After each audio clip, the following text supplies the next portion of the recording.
Alhamdulillah, wassalatu wassalam ala rasulillah wa ala alihi wa ashabihi wa man wala amma ba'du.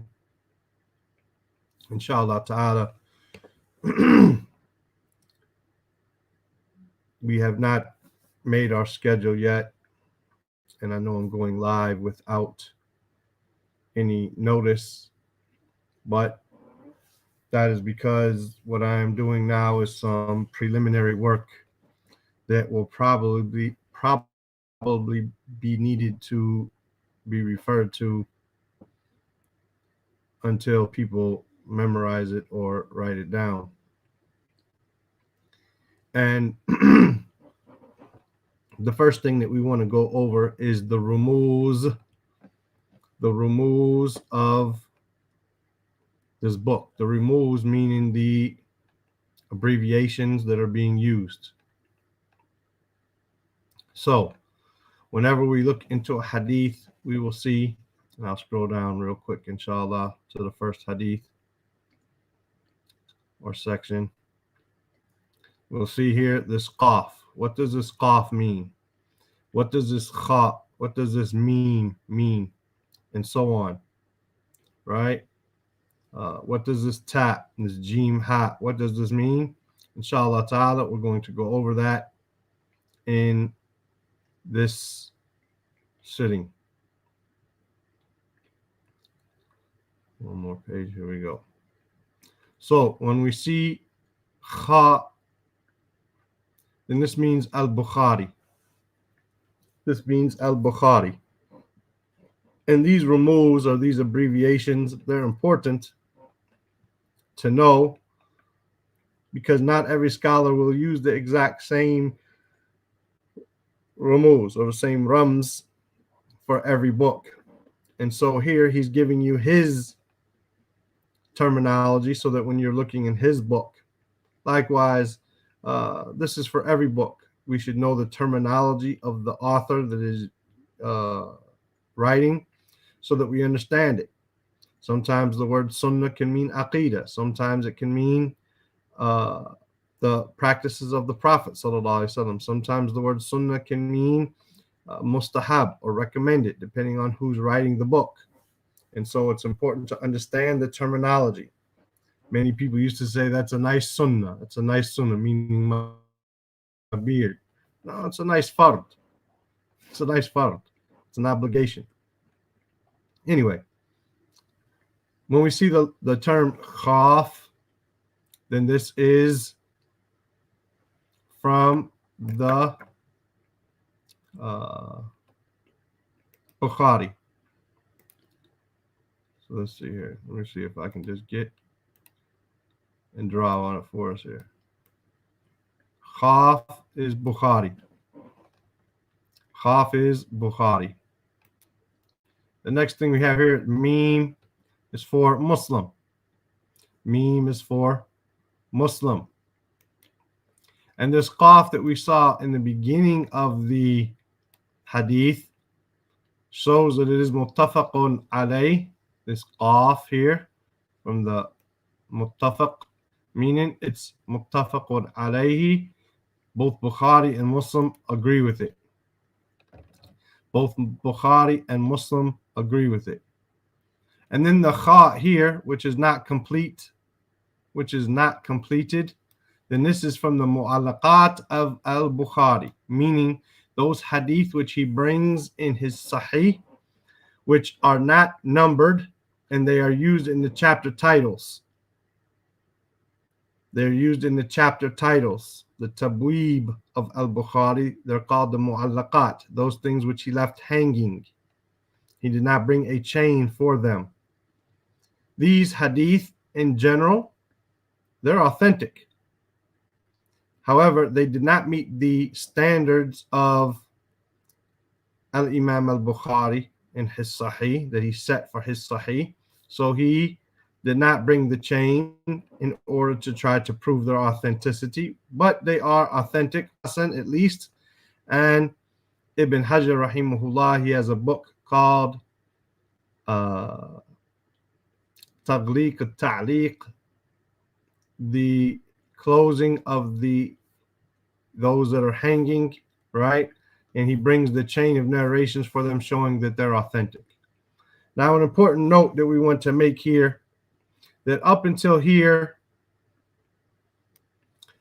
Bukhari and Muslim with its ta'liqat, with his, or his mu'allaqat, not ta'liqat, but mu'allaqat, that these make up 55% of the book.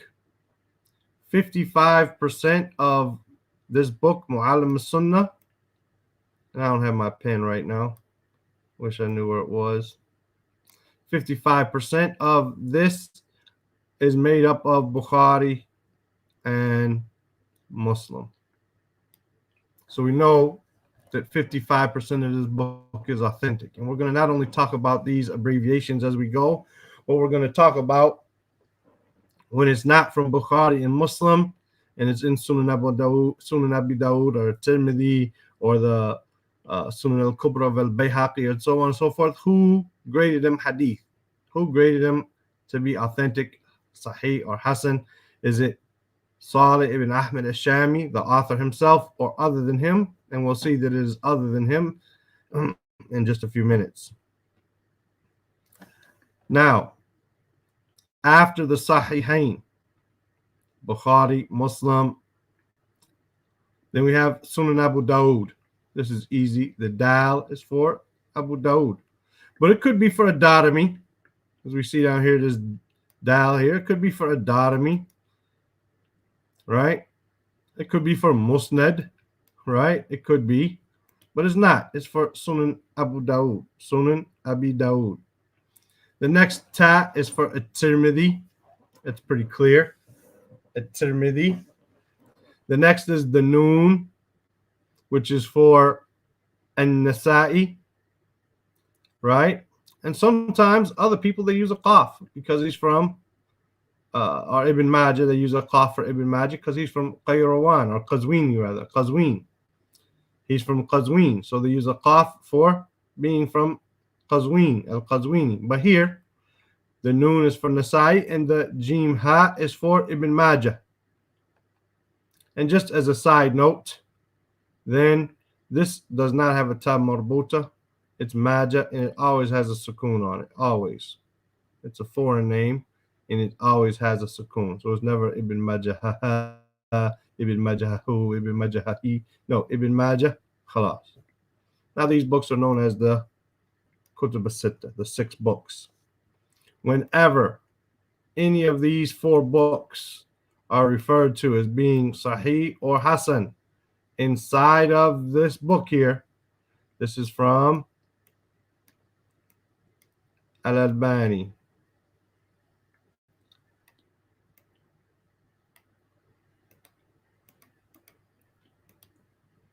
Al-Albani. So if it's a hadith which is in Sunan Abi Dawud, At-Tirmidhi, and Nasa'i, or Ibn Majah, and he says it's Sahih or it is Hasan, who is he referring to? Who said it's Sahih or Hasan? Shaykh Al-Albani, rahimahullah ta'ala. The next book that we have here, let me see here. I gotta get rid of this in order to scroll down, I guess. The next book that we have here is going to be referred to with the abbreviation of Mim Ya of Ad-Darimi. Ad-Darimi, we see here the end here as the Mim Ya. Ad-Darimi, that's referring to this Mim Ya, Sunan Ad-Darimi. Some of the scholars said that the Sunan Ad-Darimi should have replaced Ibn Majah. Some of them said it should have replaced Ibn Majah. And it is more authentic than Ibn Majah. And it is more deserving of being in the Kutub as-Sitta. These are all things which are disagreed upon by the scholars. But when the book was written by Katani, and he wrote and he named these 6 books, then it stuck. Simple as that. The next abbreviation we have is Hamim for the Musnad from Imam Ahmed. Hamim Ahmed. right? The Musnad of Imam Ahmed. The next abbreviation we have is the Ta. The Ta from Al-Muwatta. Ta from Al-Muwatta of Imam Malik.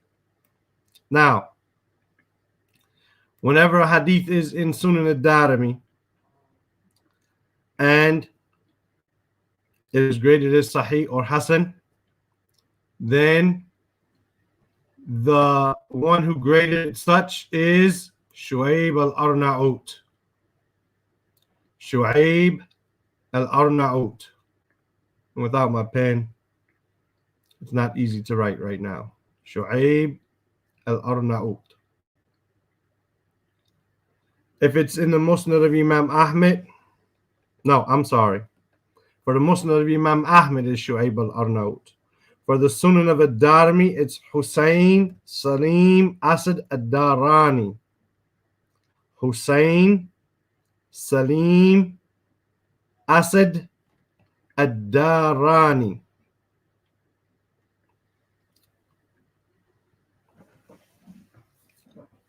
Okay.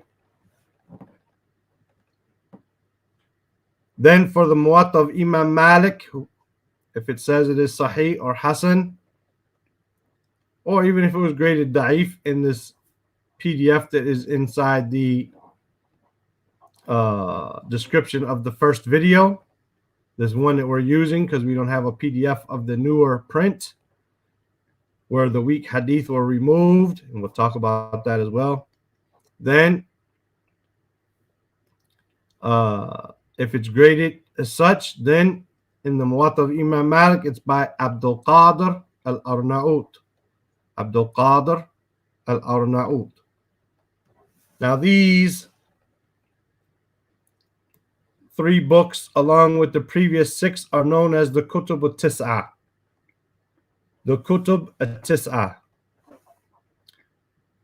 As we said, if we go up a little bit, that 55% of the hadith in this book, Ma'alim al-Sunnah al-Nabawiyya, are from Bukhari and Muslim. That's 2,131 hadith.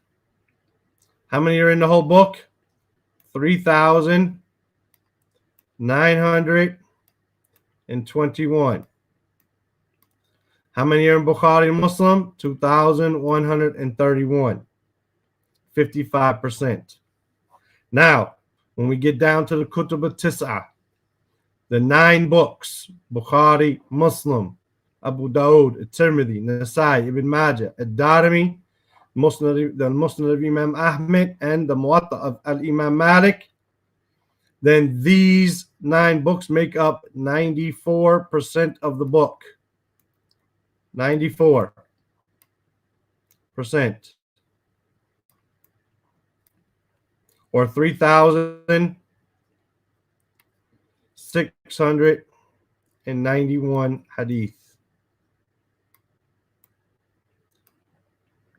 Right? Who is grading the hadith of Bukhari Muslim as authentic? All the scholars, all the ummah, they agree upon their authenticity. Who is grading Abu Dawud, Tirmidhi, Nasai, Ibn Majah? Shaykh al-Albani. Who's grading the Musnad of Imam al-Darimi? Hussein Salim Asad al-Darani. The Musnad of Imam Ahmed is by Shu'aib al-Arnaut, and the Muwatta of Imam Malik is by Abdul Qadir al-Arnaut. Now that leaves us with 5 books that we need to learn their abbreviations. We'll just change color here to orange. Okay. The next we have Mim Ha.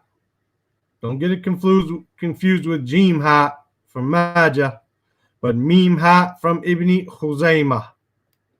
Ibn Khuzaymah. The final Mim Ta Marbuta, they just put Mim Ha. It's an abbreviation, so we don't put the 2 dots. Mim Ha. Ibn Khuzaymah. right? If the hadith comes and it says a Sahih or Hasan, then who is the one grading it? Muhammad Mustafa Al-A'zami, rahimahullah, as well as Shaykh Al-Albani. It could be one of the two.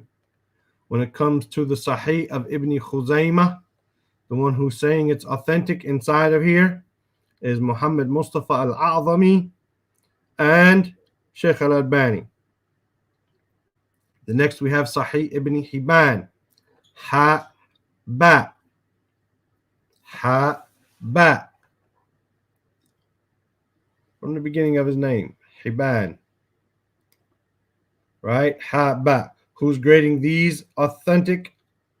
Shu'ayb al-Arnaut. He's referring to the book or the checking of Shu'ayb al-Arnaut for Sahih Ibn Hibban. And then we have Kaf. Kaf. This is from Al-Mustadrak of Al-Imam Al-Hakim. The Mustadrak of Al-Imam Al-Hakim. Right? Al-Imam Al-Hakim. This is his Mustadrak. And it's represented with a Kaf. And the one grading that to be authentic is the checking of Imam Al-Dhahabi. If Imam Al-Dhahabi agreed with Al-Imam Hakim in his checking of Al-Mustadrak, then this is what is being used. The next rams, or the next abbreviation, is Ha-Qaf. Ha-Qaf. Ha-Qaf for Sunan Al-Bayhaqi, which we can see here in the middle of his name. Ha-Qaf. Al-Bayhaqi. You may come up with something else different on your own when you're making your notes. I would suggest to try to use this. The only difficulty becomes if it's a hat or a hat. How do you differentiate that? Right? But every person has their own rumuz. They have their own abbreviations, their own terminologies. It's not a problem. You just have to make it clear what are your terminologies. Muttafaqun alayh normally agrees to Bukhari and Muslim. However, the grandfather of Ibn Taymiyyah, the one who wrote this ahadith al-Mukhtara, right? Then,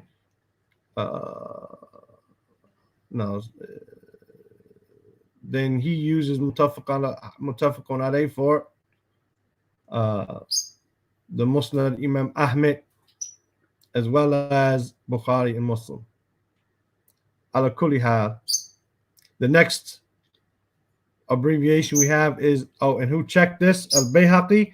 Then the Shaykh Sālih ibn Ahmad ash-Shāmī, the author of our book here, he used the checking of Al-Bayhaqi himself, because Al-Bayhaqi says, if I do not comment on the hadith, then it is authentic.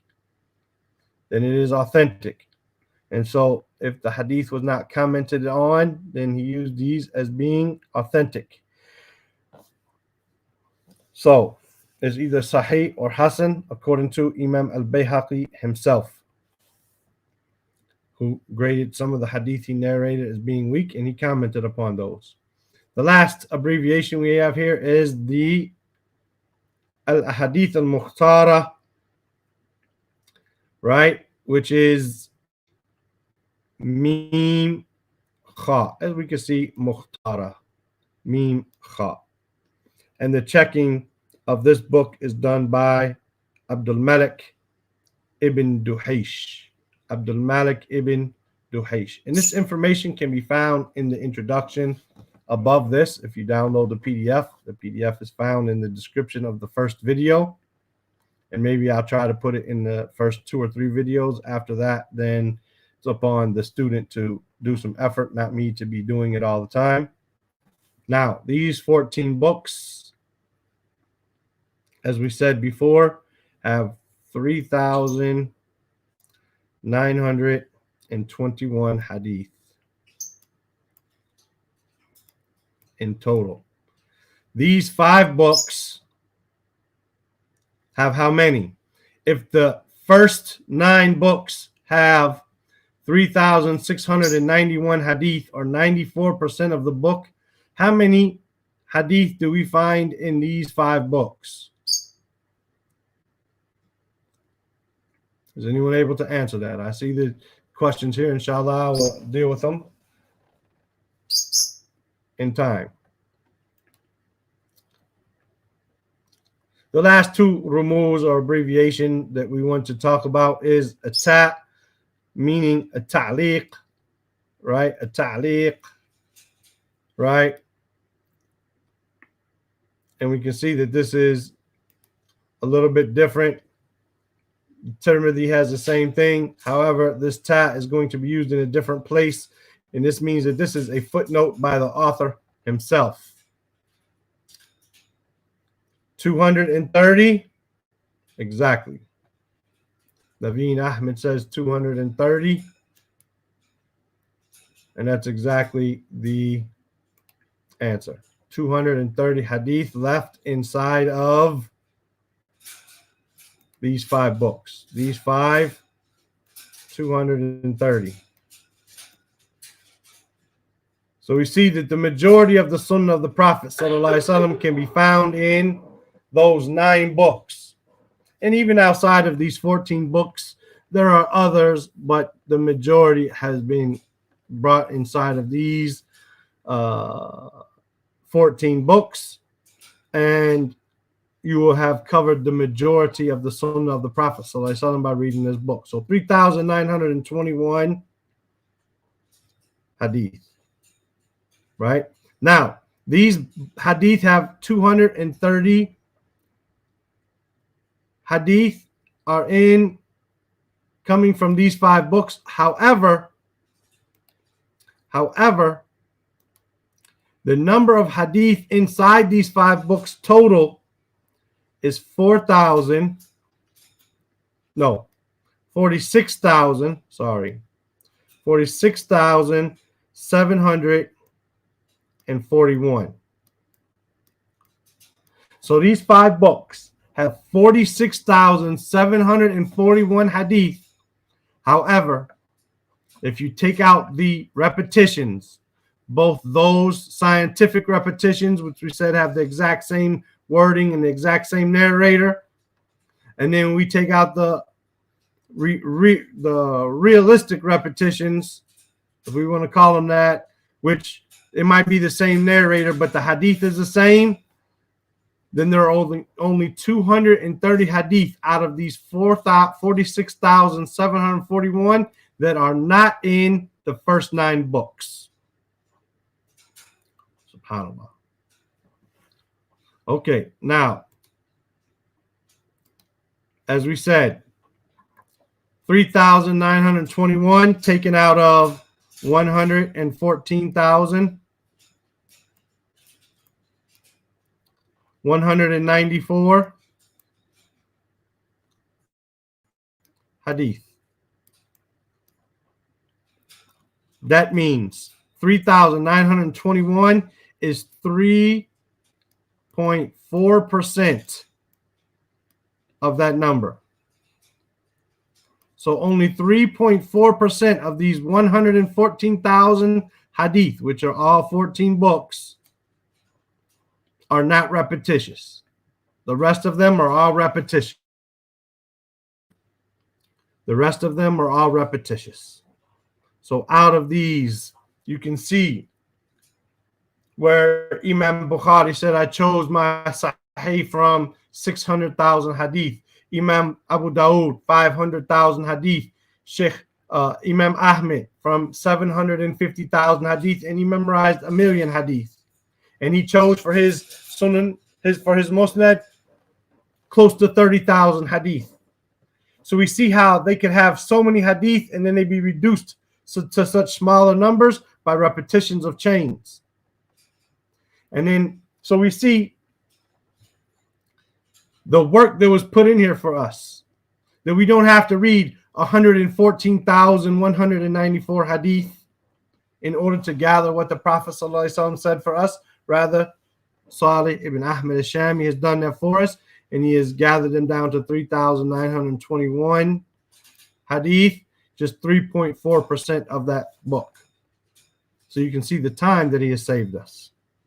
And the last rums here, this ayn will show the hadith that Abdullah ibn al-Imam Ahmed narrated, right, from the riwayah of Abdullah ibn Ayn for Abdullah ibn al-Imam Ahmed, because he has some narrations that are not part of the Muslim himself, but there are something that he narrated, and or from wajadatihi, meaning those hadith which he found written in his father's handwriting. He found them written in his father's handwriting, but he did not hear them from him himself. Right? So this ayn could be referring to that. So these are the rumuz that we wanted to go over. We'll try to go over them again real quick, inshallah ta'ala. Try to reduce all these writings some and just go over them. And maybe who is the one narrating them. Let's see here.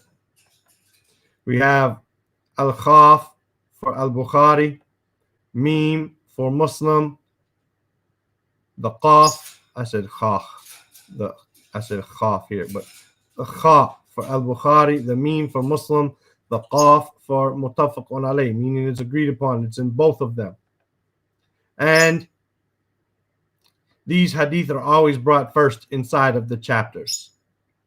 The next we have the Kha, which is not complete. This is the Mu'allaqat of Al-Imam Bukhari, those hadith which he did not bring the chain for. That's why the Kha is not complete. And these make up 55% or 2,131 hadith. And they're authentic. We don't have to worry about that. The next Rams is the Dal for Sunan al-Darimi. Awesome. For Sunan Abu Dawood, the Ta for Sunan al-Tirmidhi, the Nun for Sunan Nasai, and the Jim Ha for Ibn Majah. And these, if they're graded authentic or their grading is brought back to the grading of Shaykh al-Albani. The next we have the Mim and the Ya, which is Sunan al-Darimi, which you find at the end of his name. And those checkings are by Hussein Salim Asad al-Darani. The next is the Musnad of Imam Ahmed, Hamim for Ahmed, right? Hamim for the middle name of Ahmed. You move the Aleph and the Dal. We have Ahmed, right? And that's checking is done by Shu'aib al-Arnaut. And the Ta for the Muwatta, found in the name itself, Muwatta of Al-Imam Malik. And the checking for that is done by Abdul Qadir al-Arnaut. And these make up 94% of the book, or 3,691 hadith. The next Rams or abbreviation is Mim Ha for Ibn Khuzaymah, the end of his name. And the checking of that book is done by Muhammad Mustafa al-Azami and Shaykh al-Albani. Also, Ha Ba for Ibn Hibban, the beginning of his father's name, Ibn Hibban. And the checking of that book is done by Shu'aib al-Arnaut. Next, we have the Kaf for the Mustadrak of Al-Hakim. And the checking of that is referred back to the checking of Imam al-Dhahabi. Then we have the Ha Qaf, which is from Sunan al-Bayhaqi, found in the middle of his name. And the checking of that is done by al-Bayhaqi himself from his book, because he says if he does not comment on it, then it is Sahih or Hasan. And the last from the 14 books is the Mim Kha, which is the Hadith al-Mukhtara, right? The Hadith al-Mukhtara, which we have here. And we said that these 5 books only consist of 230 hadith inside of our book, although they are 46,741 hadith in total. Only 230 of them are not repetitions and authentic. Then we said in the footnotes we have this tat, which is a footnote of a ta'liq of the author himself, and his ayn will refer to something which was narrated by Abdullah bin Imam Ahmed, rahimahumullah. In this PDF, inshallah ta'ala, in this PDF, even though we're going to do something here, which this PDF that we have is the second print, and we do not have a PDF of the fourth print where the weak hadith were removed. However, the weak hadith in this print that we have on the screen here are only 33, and there are 10 hadith which are labeled as Hasan, which some scholars said they are da'if. So there's only 33 out of the 3,921 which are da'if, and then those that are Hasan have been replaced. All of those, the weak ones and the ones that are Hasan but claim to be da'if, have been replaced in the fourth print, and so there are none. So when we come across a hadith which is labeled as da'if here in this book of ours, we're going to refer back to the fourth print, and I will write on the screen the actual wording of the hadith, and you can replace it or write it in your book in the margins, inshallah ta'ala, if you end up with the third print, or if you're our second print, or if you are printing these PDFs out and using them as your guide, then you can replace them, write them in replace of those that are authentic, weak. We'll give you an authentic one in its place, inshallah ta'ala. The last thing I want to mention is about Shaykh Sālih ibn Ahmed ash-Shāmī. He was born in 1934, or around the year 1353 of the Hijrah, and he was born in Syria. That's why he's called ash-Shāmī, right? And if you have the PDF, you can see here this information that I basically told where they're coming from and all of that. It's in these introductory material above it. I just summarize it for everyone.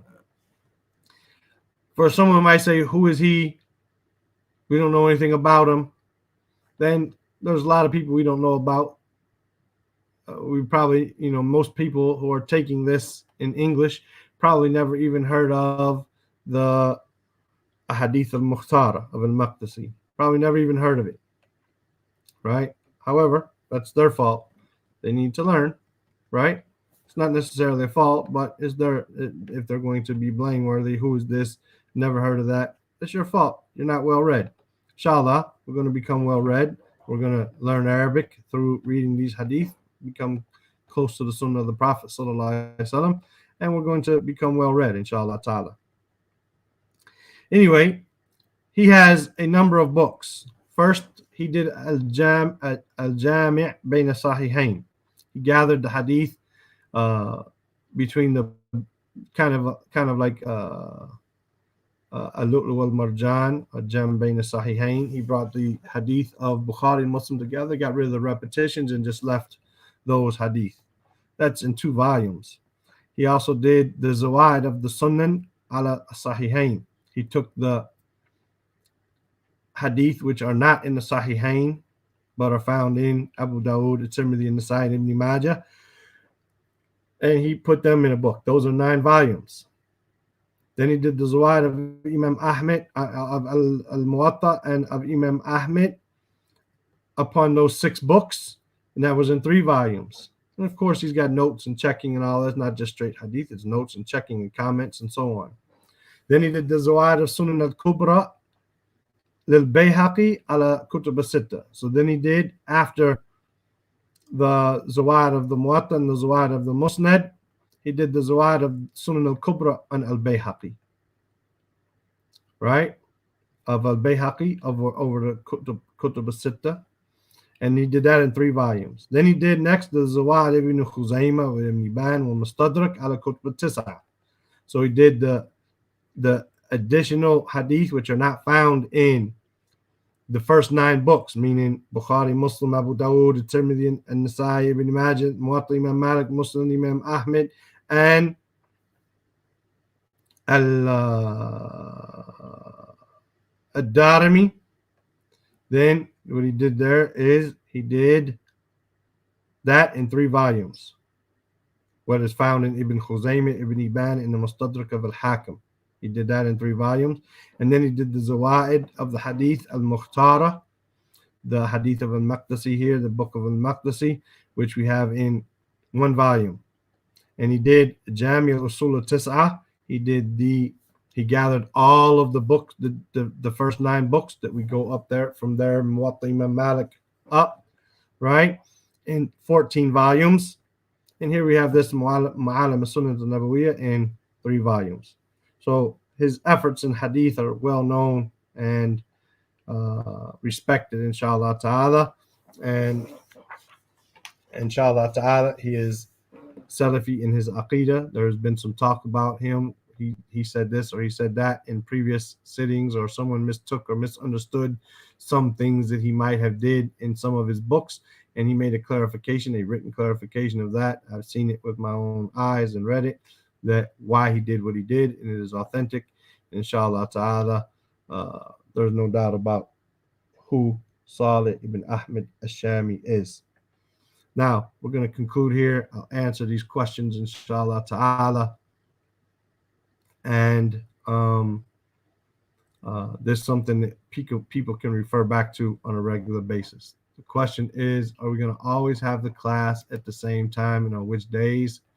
Then I believe the answer to that is not at the same time as this is now.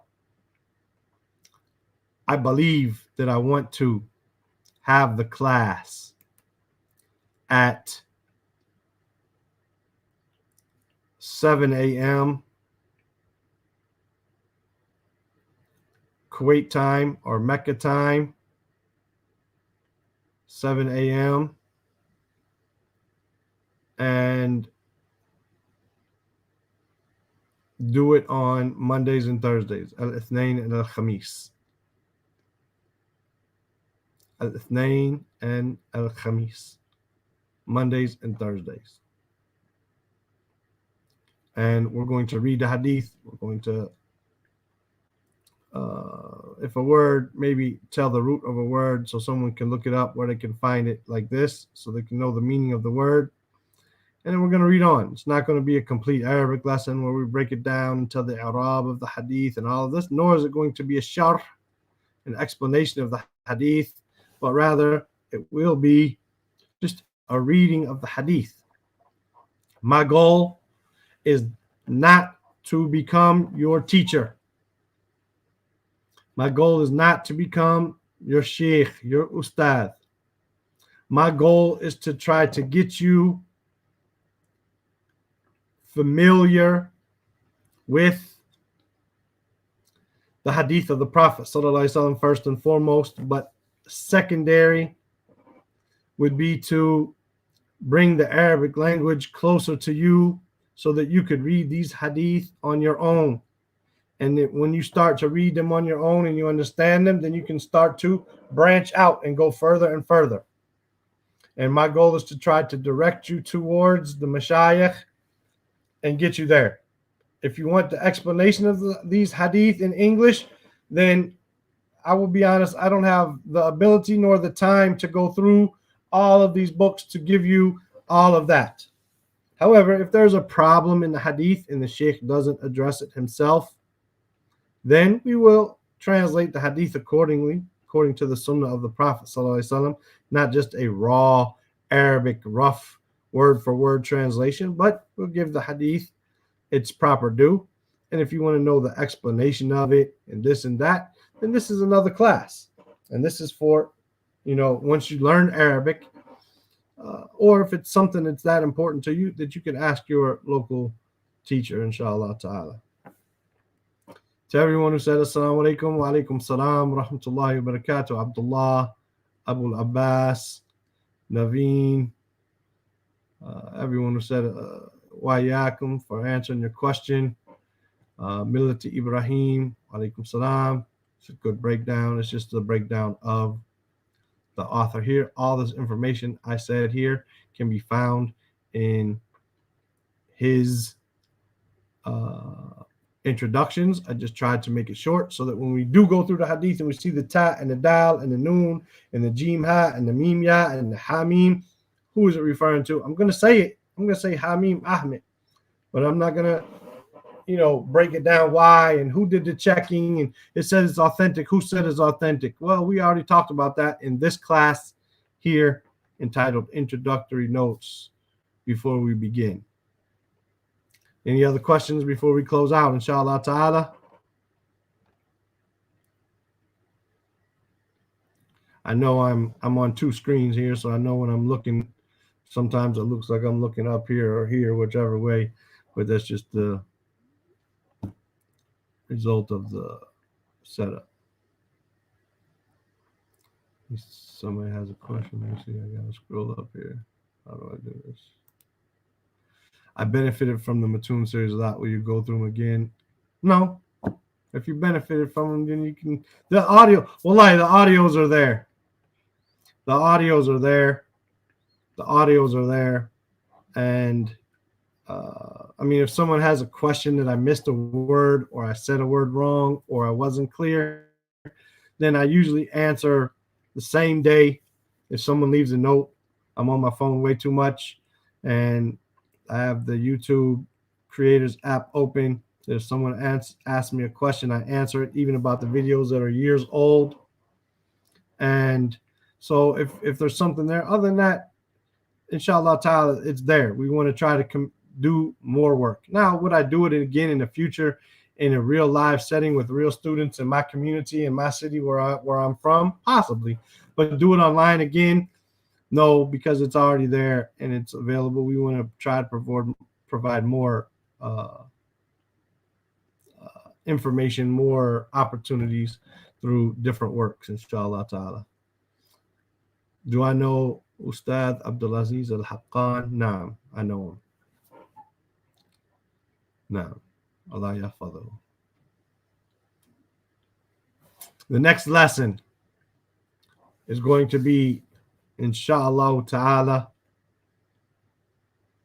Yawm al-Khamis. This Yawm al-Khamis coming up, this Thursday coming up at 7 a.m. Mecca time.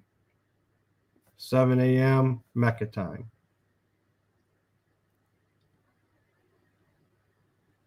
And then you have to convert that on your own time, inshallah ta'ala. Any other questions?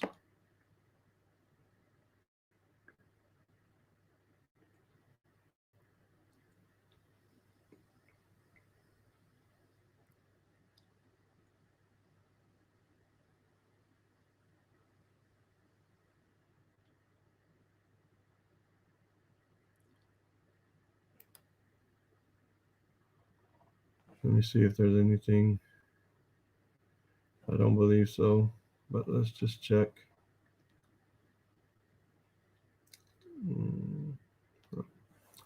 Inshallah. سبحانك اللهم وبحمدك أشهد أن لا إله إلا أنت أستغفرك وأتوب إليك. السلام عليكم ورحمة الله وبركاته.